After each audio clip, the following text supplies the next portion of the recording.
Well, welcome to another show of the Made to Thrive show. And we've got an incredible, fascinating guest called Jake Steiner.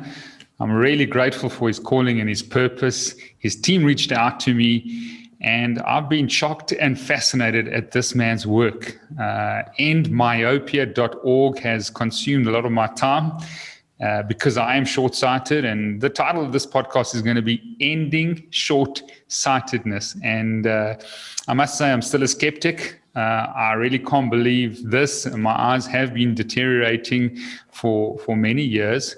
Not that I've got a very high diopter, but we'll get into the weeds regarding short-sightedness. But welcome to the show, Jake Steiner.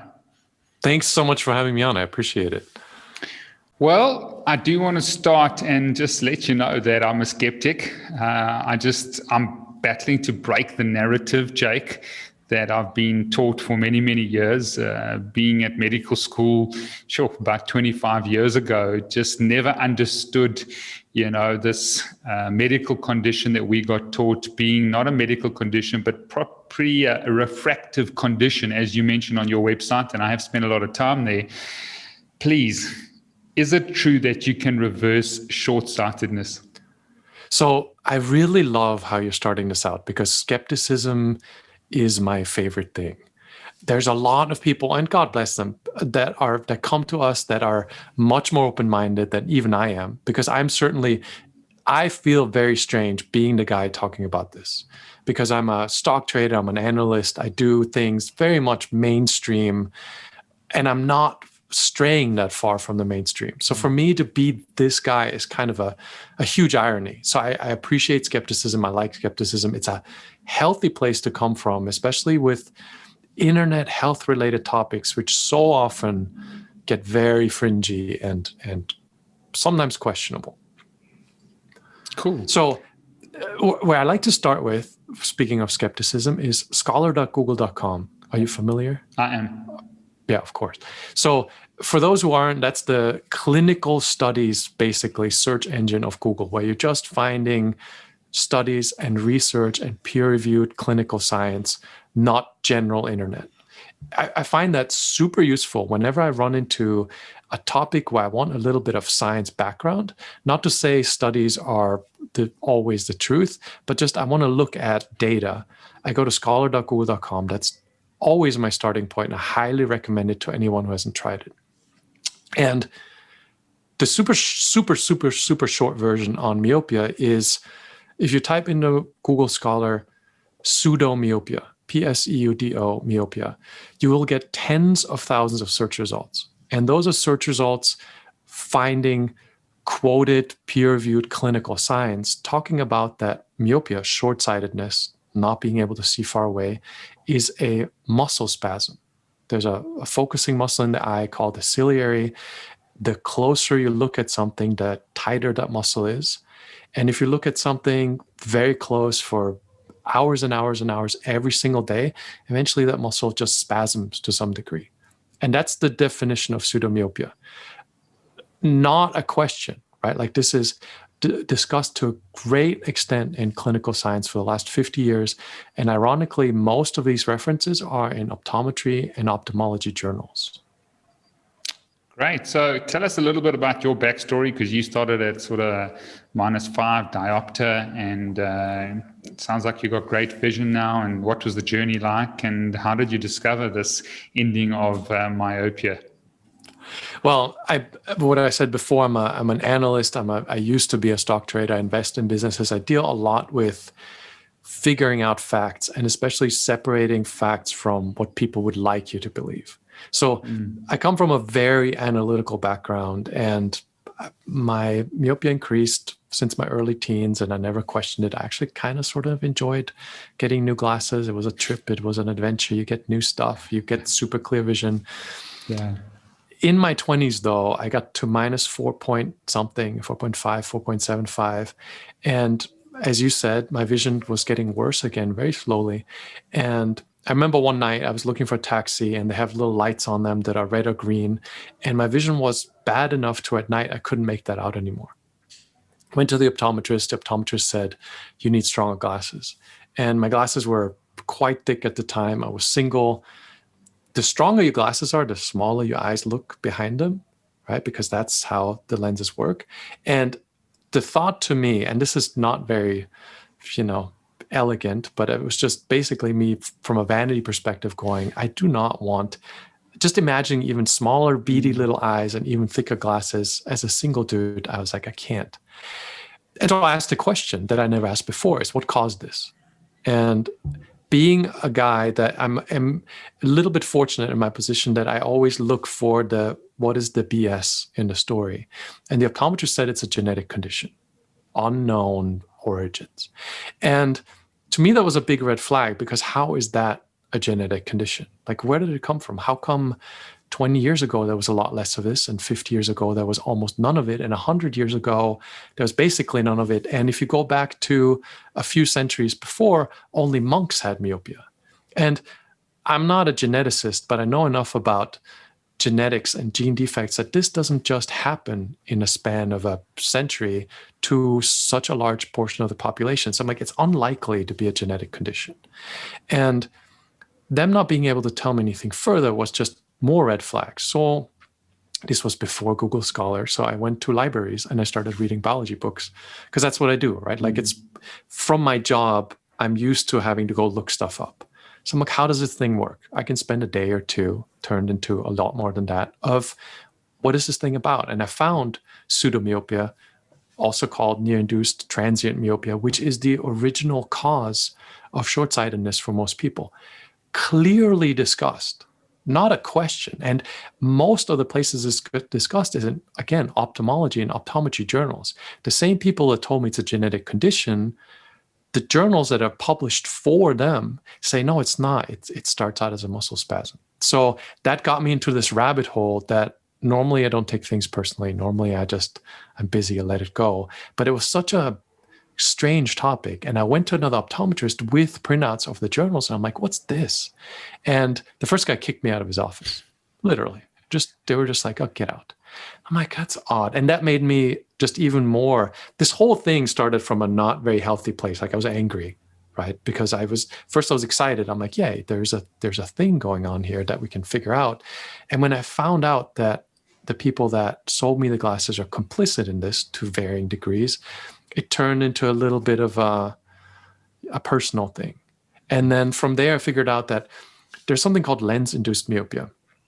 Again, Google Scholar, if you type in lens-induced myopia, again, tens of thousands of optometry journal clinical references saying the thing that causes your eyesight to get worse is the glasses. Literally, the treatment causes more of the problem. And then a little bit further research, again, like at that point, I was still more active in the stock trading world, $100 billion a year industry, $100 billion. So profit motive. Right. And then I went and looking a little bit further, and I found that the wholesale cost of 2 lenses that the optometrist sells you for glasses is $2 to $5. The things that they charge you $100 for, $200, whatever their wonderful imagination conjures up. So I slowly started putting together the pieces of the cause of this is not what we're told. The treatment makes it worse. Can I fix it? Was still very much a murky question at that point. Right. And where we get into where the skepticism is warranted, the cause is not a question. The fact that this $100 billion industry would rather just sell you a symptom treatment, not very much a question. The part where skepticism is absolutely warranted is me saying it's completely reversible fairly easily. That's the part where, Wow, that's a huge statement to make, Jake. And can you just clarify, because I think the audience might be, listening to this or watching this on YouTube and saying, what is pseudomyopia and what is myopia? Are they different? Are all causes of myopia from this muscle spasm? So as far as the optometrist is concerned, it's all the same thing. You go in there and their quote unquote diagnosis is you have myopia, you're short-sighted. It's a refractive state change, basically, where the front of the eye has a lens in it, and the lens is moved by the focusing muscle that focuses the light on the back of your eye, where the retina is that processes that visual signal. And depending on the distance you look at, the light needs to be refocused based on the distance. That's the lens's job. And so that muscle being stuck in close-up right? Like you have great close-up vision, but your distance vision is blurry because the muscle is locked up. The light focuses slightly in front of the retina. So this is why I say it's not a medical condition, because the eye is perfectly healthy. Nothing's broken. There's no illness. It's just the refractive error, basically, where the light isn't focusing on the retina because the muscle is spasmed. That is basically myopia. I can't see clearly at a distance, no matter the cause. The initial cause is the muscle spasm. And then once lenses come into play, there's another biological mechanism. The eyeball adjusts in length, called axial elongation, when your myopia gets higher. And again, that is a perfectly healthy eye responding to a stimulus that it doesn't understand, because it doesn't know that a lens is in front of it, moving the light artificially. It just goes, it's called hyperopic defocus. The light is focusing slightly behind the retina. That's causing the eyeball to elongate.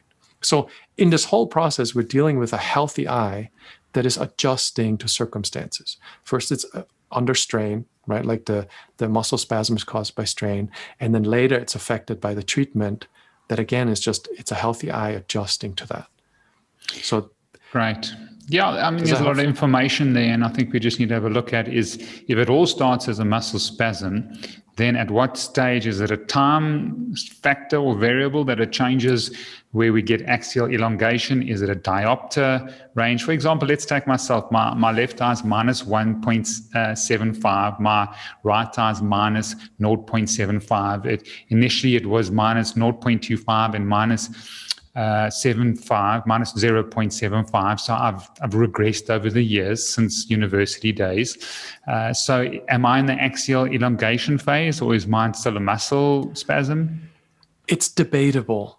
I cannot give you a definitive answer. Where I started out with is, are they telling the truth? And when I found that they aren't, and I started digging into the biology, I found that in my case, the eyeball must have been elongated, right? Or that system that regulates focus is the length of the eyeball. And with -5 diopters, there's been cases up to -6 diopter where no axial elongation has been found. Unusual, but happens, right? So it's not a definitive, and it's a millimeter for every 3 diopters. So it's a very small amount of state change that can happen. There's been measurable change in axial length in as little as 60 minutes, right? Okay. So there's so many variables here where, unfortunately, my reach resource-wise is limited a little bit in terms of how much I can do as far as like clinical studies to have participants. And then there comes a question of, I can't induce myopia in somebody to measure when did the eye start elongating, right? Like it would be a little bit of an ethics problem. So some of this is certainly a best guess. Like if you're asking me in your case specifically, probably the eyeball has some tiny amount of elongation. Can't say for sure, right? Largely, these mechanisms I am using to explain what is actually causing your myopia and what is causing the progression and what is causing strain. The specific detail of exactly where I'm at, I don't know. Okay. I can tell you that you can slowly over time get back to where you don't need those lenses for distance vision. And you certainly can measure your axial length now and then compare it when you have 20/20 vision uncorrected, and in hindsight, basically be able to tell whether there was or wasn't. Great, Jake. So can you confirm you were -5 diopter and now you have 20/20 vision? Do I have a chance at -1.75 and -7.5? Absolutely. Absolutely. I told you this before we started recording. I'm in a literal hut here.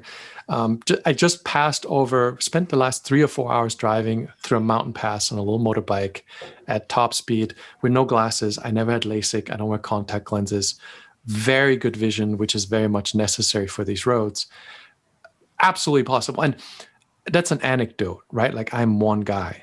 But if you look at myopia, there's thousands and thousands of stories of people having significantly reduced their myopia, reversed their myopia. There's optometrists and ophthalmologists confirmed cases, plenty of them.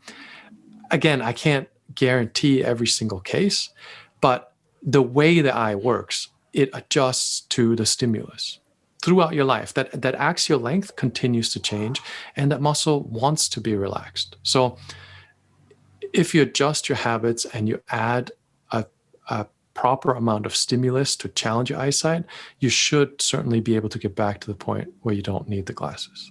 Like I don't know of any reason why you would be stuck at that very low diopter degree. Okay, great. Now, are there ophthalmologists that you've worked with and optometrists that you've worked with that really want to get the truth out about short-sightedness, that are not just, along the gravy train of giving contact lenses or glasses to people, that are just riding this boat? I mean, are there the pioneers and the outliers that you're working with? There definitely are. And the thing is this. So we have a Facebook group that has almost 20,000 or so members now. So fairly frequently, I see people posting, they say they found a supportive optometrist. And supportive can range from they're tolerating people saying, give me lower correction glasses from a computer use and in general, to all the way to, yeah, I know how the biology works. And yes, this is true, but they don't necessarily advertise it. All the way to optometrists who are outspoken about this. And in many cases, I've found that that's not a very good idea. Because, for example, there's a friend of mine, I don't know if I should mention his name, in Hong Kong, who's an optometrist who figured this out, because I'm not the first guy to figure this out. Right? The mechanisms are explained in biology books and in plenty of science. He started promoting this. Great optometrist in Hong Kong, still practicing to this day by the skin of his teeth, basically started saying, for your kids shouldn't be wearing glasses. Come to me, I'll help you figure this out. He got a lot of business, right? Like, he was the one guy telling a different story, and his darling peers went to the board and said, look at what he's saying. And the board said, we're taking away your license permanently, the end, unless you never ever talk about this again. And he's practicing, and behind closed doors, he may or may not tell you about this. He'll probably tell you about it, provided that he's not getting in trouble with the board. But he's not allowed to promote this or advertise it. If you go to him and you say, hey, can I get weaker glasses for my close-up? He'll certainly give them to you. And there are various guys like this that I've met, that I've dealt with, that I've worked with. I've done podcasts with some of them who are fairly outspoken. And in some cases, I'm surprised that they haven't been swatted. Because basically what they're saying is, there's so many rabbit holes here. I have a litany of slides that contact lens manufacturers have used to sell special contact lenses that do a similar thing that we do, but just in a patented, more expensive way, talking about the same stuff I talk about. It's caused by pseudomyopia, that lenses actually make it worse, in their sales slides. And these have been presented to optometrists by lens manufacturers. And I have all the records of this. People have sent me this stuff, talked about this stuff. They know about it.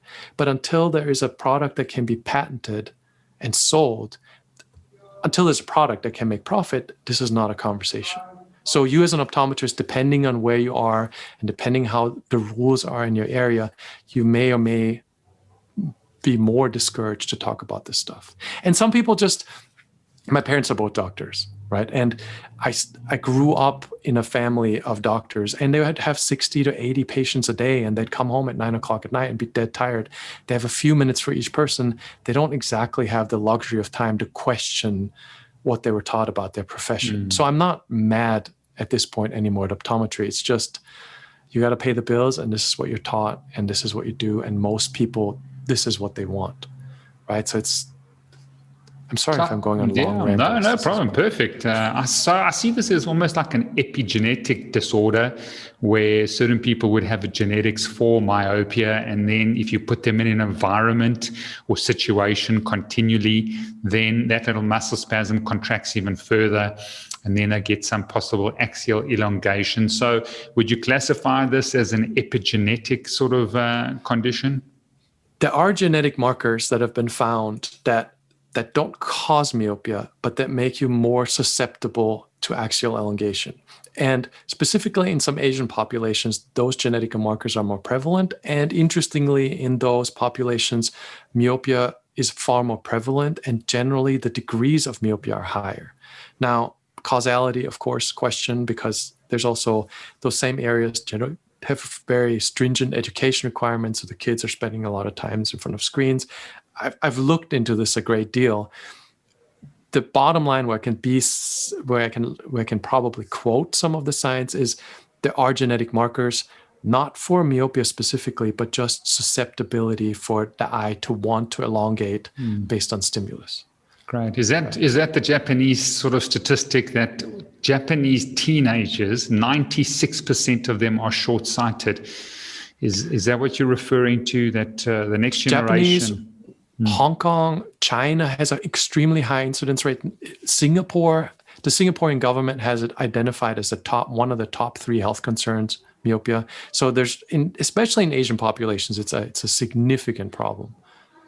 And is this devices is it reading too much? Is that why the monks only got myopia in those days, because we focused on too many things that are too close? Or is it the blue light from the devices that's also damaging our eyes and causing sort of expression, in our eyeballs? The blue light may or may not be ideal, but it's far enough removed from the core issue, which is this close-up distance. And for example, 10 years ago, I was dealing with adults primarily, right? Like it was once in a while, parents would come with kids, once in a while. Now it is every day. Every day I get emails from parents with kids, and the kids are younger and younger and younger. And the iPads are becoming babysitters, right? And toddlers are holding little screens in front of their eyes endlessly. And then they can't recognize the parents. They look at stuff weird. Parents take them to an optometrist. Optometrist says myopia. So the close-up definitely, again, anecdotal, I have to say. I have to draw the line between science and anecdotes, but it's anecdotally, the curve is dramatic and really scary. The close-up is the number one issue. So I've got a 4-year-old now, and so what do I tell her, or what do I, try and encourage that she looks into the distance, often goes outside. We're living in South Africa. We've got beautiful weather, and it's paradise with regards to outdoor activities. Is it somehow resting her eyes if she's sort of reading or on a device and going outside and looking at the distance? How do I educate and empower her to stay healthy with her eyes? I have a 5-year-old, and I can just tell you what I do. Parenting, right? Like, who knows? He's not allowed to play with phones. Never was, still isn't. If anybody gives him a phone, I take the phone away. The end. And he already knows this. Like, he has never had a phone in his hand to play with. Hasn't, and is not about to anytime real soon. He watches movies on iPad sometimes because we travel, right? Like, but the iPad is always at a distance where, for example, the end of the bed pillow has the iPad leaning against it. He's at the opposite end, right? Where he's maybe like at least 4 or 5 feet away from the thing. Good distance. And funny thing, and this is maybe terrible, but one of the first things that he knew, that he learned, was scooch back. He was still a tiny little thing, didn't speak yet, but you could say scooch back, and he would wiggle back from the screen. The number one thing is distance, right? The number one thing, don't have this happen, and you're probably fine. And then the rest, yeah, for sure, outdoor activities. I always recommend an eye chart. Print an eye chart, hang it up at home. When the kid is too small, things like, for example, Lego toys where they have smiley faces and frowny faces, small details like that, keep them at a distance and ask which one is a smiley and the frowny one. If at the same distance one day the child can no longer tell the difference, you know that there's issues, right? And then you know to limit, to rebalance how much close-up time there is versus how much distance time there is. Also, for example, in China, I have a bunch of pictures of where they implemented this device in schools that is like a barrier that the kid has to, the distance from the face to the book is maintained. Like you cannot get this close to the book because they have like in amusement park rides where you're being held back in the thing. So establishing some sort of a perimeter where they can't get closer to the device or the page is really helpful. And building that habit that they just don't get into the book or the screen is that close to the face for hours on end. What about reading books, Jake? I mean, at the end of the day, do you read at a distance, keep the book quite far in front of you?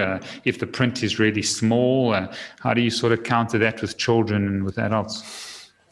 So this is my I still struggle giving this advice, and I don't want to give it as advice. I'm just saying what I do, plus lenses for kids, not for adults. It's not a shortcut. It's not a, I don't like saying plus lenses because people always try to reach for the, I say 10 things and they're trying to work out I'm just going to use this one part, and plus lenses is not it.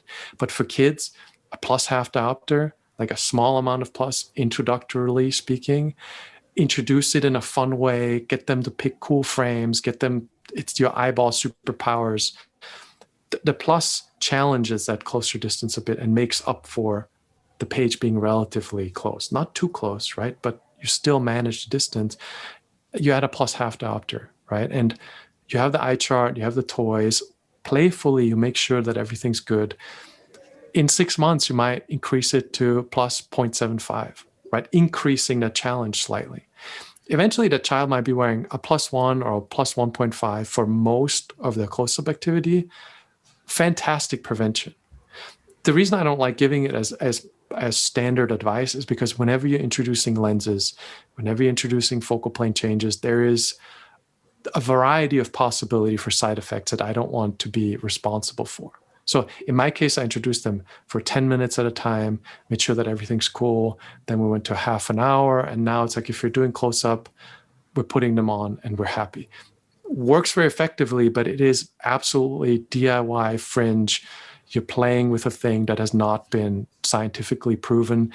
Treat it accordingly. Like, there's no real short-term risk, but you do want to keep an eye on, does this have a positive effect? Is this necessary? Is it beneficial? Still getting regular checkups, making sure that everything's fine. Theoretically and generally, plus lenses on kids can be useful if used sparingly and carefully. Great. So I put up a chart and I put up some Lego toys for my daughter, try and get her to keep a distance when she's reading her books or looking at it, or trying to avoid devices. If she is on an iPad watching a movie, keep it as far as she can from her eyes. Is that correct? Yeah. And then also, we love to play distance games. Like, what can you spot at a distance? Like, okay. Mine's still too small for reading letters, which would be the ideal, like license plates and stuff. Yeah. We're competing. We're playing the game of, what color is the bird on the branch? Do we even see the bird? Active focus, you challenge your vision a little bit. We have two ways of seeing things at a distance, right? We just see them, and then we're focusing on them.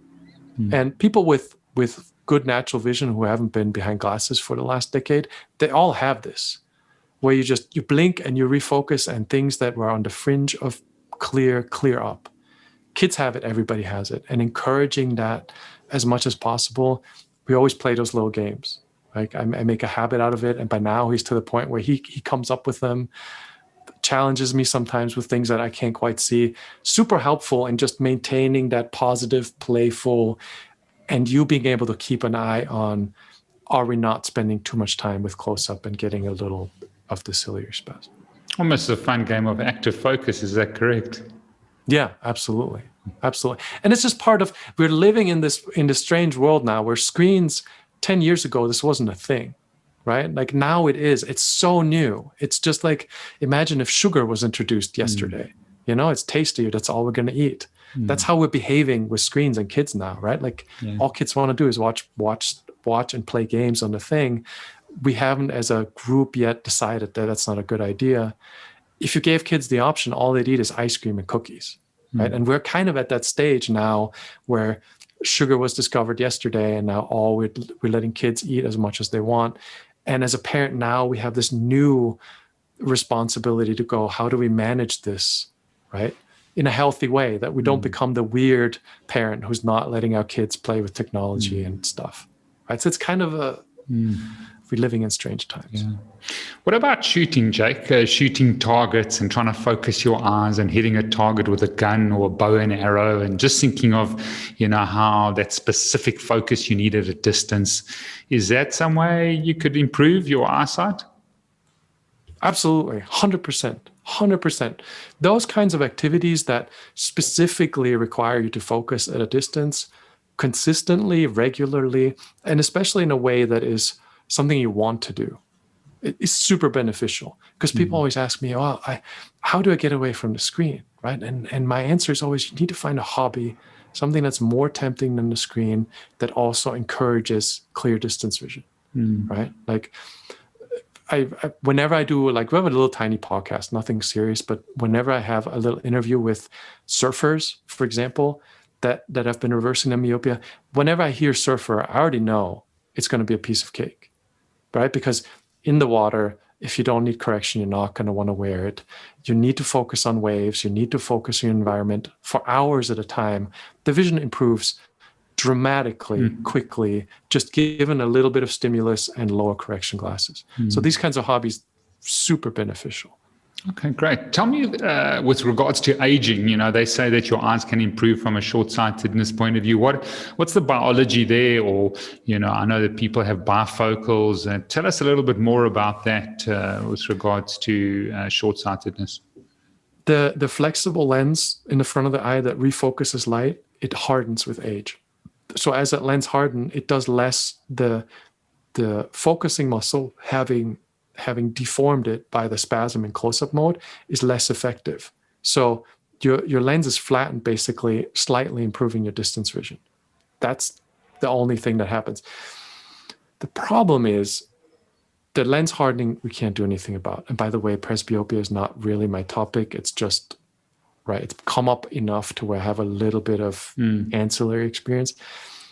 Once you start wearing glasses for presbyopia, reading glasses plus lenses, the lens isn't continually being challenged anymore to move, right? So if you throw in a +2 every time you read a book, instead of the muscle shaping that lens, the muscle has to do nothing, right? So the lens isn't being shaped, and presumably the hardening of that lens is going to be more significant at a point where it's not being used. So while I don't know that presbyopia can be reversed, I'm not aware of it, I say you can reduce or prevent lens dependence. Not wearing reading glasses plus lenses if you don't need them is ideal to prevent the presbyopia to become a symptom that prevents you from reading up close. Great. Just for the audience, what is presbyopia for them? Presbyopia is when you can't read up close anymore. Okay. Same as hyperopia, but presbyopia is what happens in your 40s, 50s later when you go to the optometrist and they sell you reading glasses. You start to feel a little bit of challenge. The closer you hold text, it starts to get blurry, which for younger people doesn't really happen, right? But when you get older, you finally find yourself at a point where you're squinting at the thing and you're trying to hold it further away. That's presbyopia. The lens is a bit hardened. Great. Jake, I want to know, you were -5 now. How long does this take? How much work is it? Because I think people have become just so, used to taking the convenient, easiest route. You haven't sort of touched on too much other than focusing on distant sort of activities and objects. How long did it take you to get 20/20 vision from -5? Forever. It took me forever. Starting out, I had no concept of if this was feasible, which is why I say skepticism is healthy. Theoretically, it should be possible because the axial change of the eye goes in both directions, right?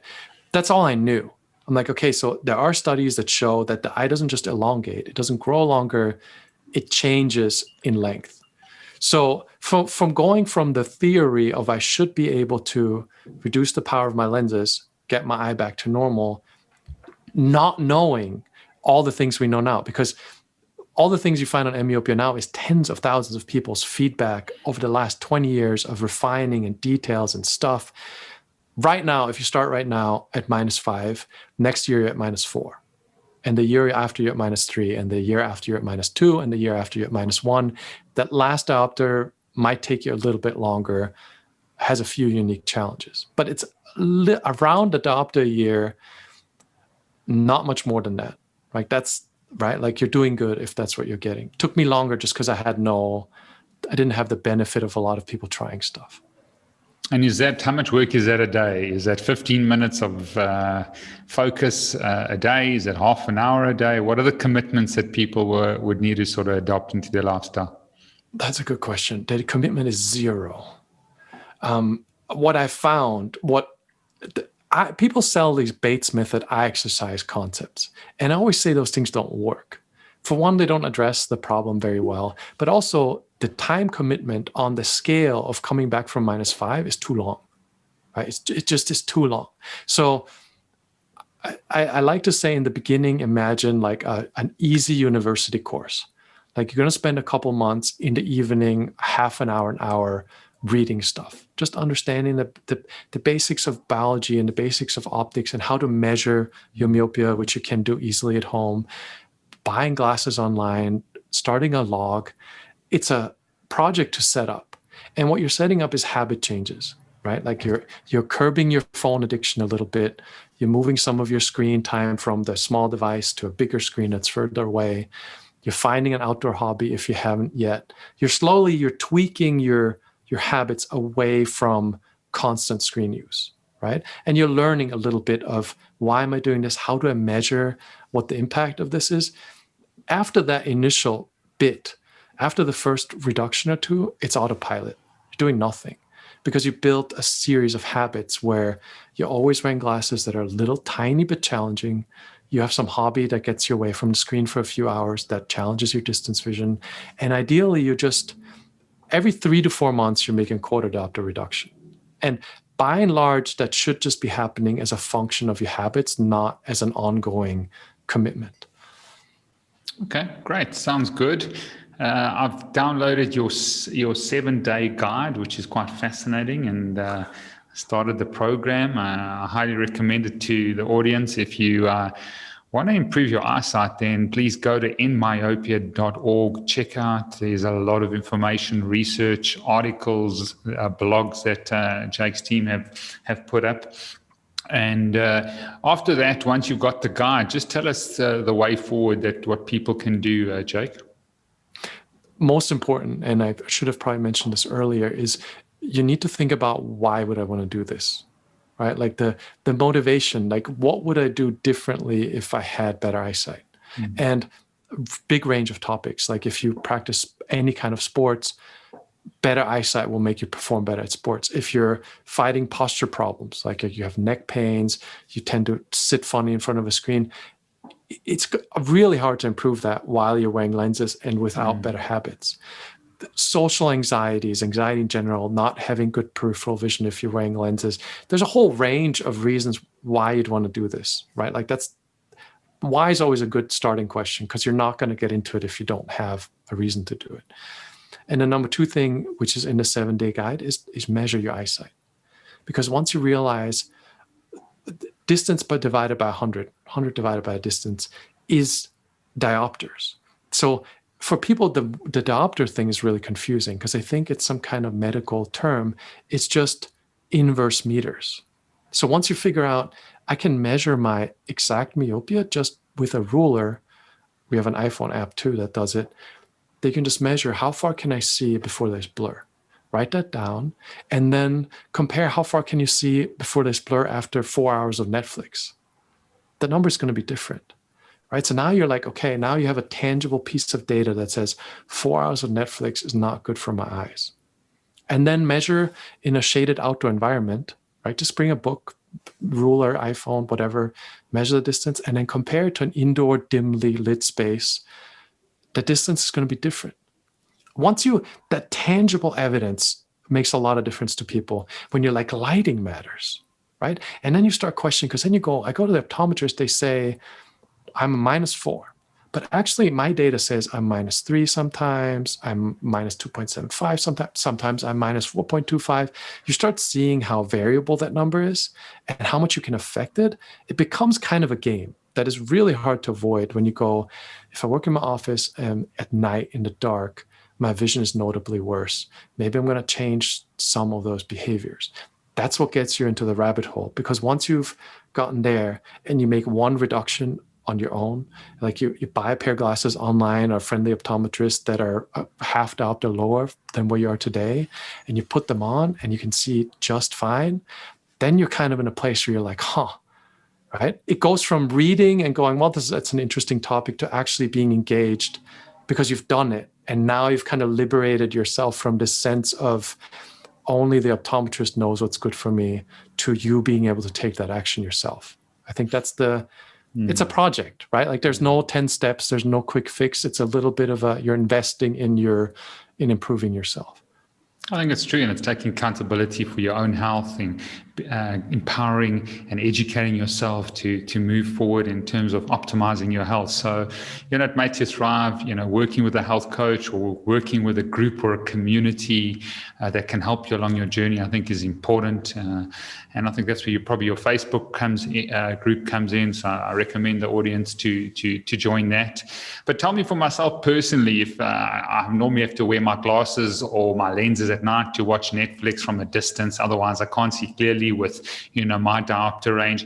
Watching TV without those lenses and just trying to focus on the TV, is that going to be helpful or sort of hurtful?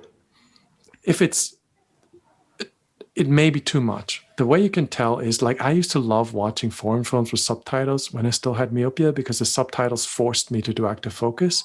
I bought a projector and I adjusted my distance to where the subtitles provided a little bit of challenge. Not so much that after 2-hour movies, if you have a headache or your eyes are dry, that was too much, right? It may be your current glasses. You may be able to adjust the distance, or you may be able to get slightly lower diopters and then just adjust to where there's a little bit of challenge. I really like subtitles because it makes it obvious how much you need, right? Because you don't want to sit in blur. I never recommend people just throwing away their glasses or being uncomfortable, right? The goal is a little bit of challenge, right? And not all the time. For example, if you don't need your glasses to take a walk during the day, then don't wear your glasses for the walk. Wear them once to give your visual cortex that frame of reference. This is how clear it should be, and then do the walk without them, right?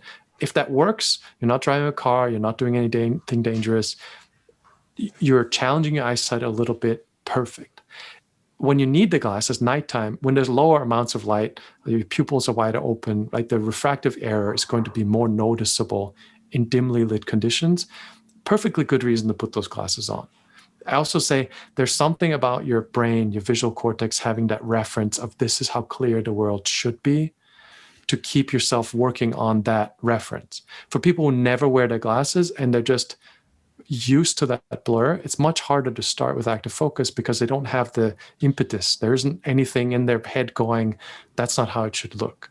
So part-time wearing of those lenses is perfectly okay, especially when they're required for that distance. Great. We haven't touched on astigmatism. Tell me, in terms of your course, your guide, your recommendations, is that possibly a way that you can treat that? So astigmatism can be an actual medical condition. And if it is, I have no advice. I'm not saying that just ironically. I really don't. I'm not a doctor. I recommend, right? Like if you get a corneal surface topography and they say your cornea is misshapen and you have -4 diopters of astigmatism and you had it since you were a child, I don't know. Sure. Right. So unlike myopia, which in the vast majority of cases is what we talked about, astigmatism can be a thing, but fairly rarely is. If you look at your history of people say prescriptions, I like to say subscriptions. If you look at those pieces of paper, in the beginning, you didn't have astigmatism correction. Cylinder is the number in there, but now you do, and it's gone up over time, lens induced, right? So you can slowly dial those back. A few tricks there. You start out by dialing them back for close-up glasses first. Make sure you don't have any ghosting or double vision. Take a few months and then dial it back a little more. Then you can do the same thing for your distance glasses. It appears that your visual cortex accounts for some of the imperfection in the visual signal and realigns images. So you might have a tiny bit of ghosting to start with, and 3 months from now it's gone, right? The eye may not have changed, but your visual cortex just adopts to that. A good trick for that is if you're in the dark and you have a digital alarm clock and you have astigmatism, you'll see 2 sets of numbers, right? Like the main set and then kind of a ghosted above, below, off to the side, depending on what degree your astigmatism is at. And if you just stare at it, that ghosted second set of numbers keeps drifting around. It's not static. It's your brain trying to figure out, where does this belong? And eventually, sometimes it might just boop all line up and it's perfect. And it's literally just your brain figuring out how to align that. Trick with astigmatism is you have to be super patient, and only a tiny little bit of that misalignment in challenging cases is all it takes. In most cases, when a person starts out with some amount of astigmatism, less than 2 diopters, and myopia, by the end of the journey, the astigmatism is also quote unquote gone. There's no observable symptom. Great. That's quite interesting you say that. I think what you're saying is you cannot challenge our eyes to such a great degree where they're not only slightly challenged to get improvement. If the challenge is too great, then the improvement won't happen. Is that correct? Stimulus and strain, right? Like it's just like with any other. If you want to get in better cardiovascular health and you start running, you're not going to start out running 10 miles. Yeah. You could, but that is not the amount of stimulus your body is going to be able to use to improve, right? Like you're exceeding the amount of the challenge that stimulus where it just becomes strain. Similar concept is true for the eyes. A little bit of that, it is strain, right? Like you're challenging yourself, but a little bit of that is enough for the eyes to go, whoops, adjustment is needed. More of that is just making your life miserable, can be counterproductive. Right? Like, for example, I started out, I was at the -5 range. I bought myself a -3, threw away the -5, which were expensive, and went traveling. And it was a terrible experience, right? Because I reduced the bubble of clear vision to much smaller amount, right? So now I could still see clearly, but instead of being able to see clearly at infinity, a few feet from me, everything was blurry, right? So it worked. It totally worked, but I had to work with active focus at a pretty close distance, making my life miserable for no good reason. Great, you're coming almost to the end of the show, and so very grateful for your time, Jake. But tell me why, and this might be a little bit of a rabbit hole, is that I've been in optimizing health industry as my other life as a physiotherapist and as a doctor of Chinese medicine. I'm a teacher, trainer. I've lectured over 10,000 medical professionals. But had your team not reached out to me to say, listen, here's Jake, here's myopia.org. What about a podcast?